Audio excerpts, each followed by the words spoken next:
নির্বাচনী ট্রেন যাত্রা শুরু করেছে, এটা আর থামবে না, জাতির উদ্দেশ্যে দেয়া ভাষণে বললেন ডক্টর ইউনূস। নারায়ণগঞ্জে মেঘনা গ্রুপের টিস্যুর গুদামে অগ্নিকাণ্ড, 4 ঘন্টার চেষ্টায় আগুন নিয়ন্ত্রণে। সরকারি চাকরিতে আবেদন ফি কমানোর উদ্যোগ নিয়েছে সরকার, জানালেন উপদেষ্টা আসিফ মাহমুদ। মানবতা বিরোধী অপরাধে দল নিষিদ্ধের বিধান আসছে আন্তর্জাতিক অপরাধ আইনে।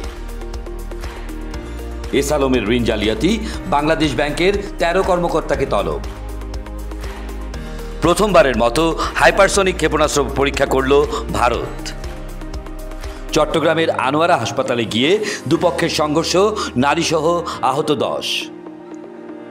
লেবাননে ইসরায়েলের হামলায় হিজবুল্লাহ মুখপাত্র নিহত। বাণিজ্যিক ক্ষেত্রে ধর্মীয় প্রতীক ব্যবহার নিষিদ্ধ করল সৌদি আরব। বিসিবি বাফুফেতে আর্থিক অসঙ্গতির প্রমাণ পেলে আইনি ব্যবস্থা, জানালেন যুব ও ক্রীড়া উপদেষ্টা।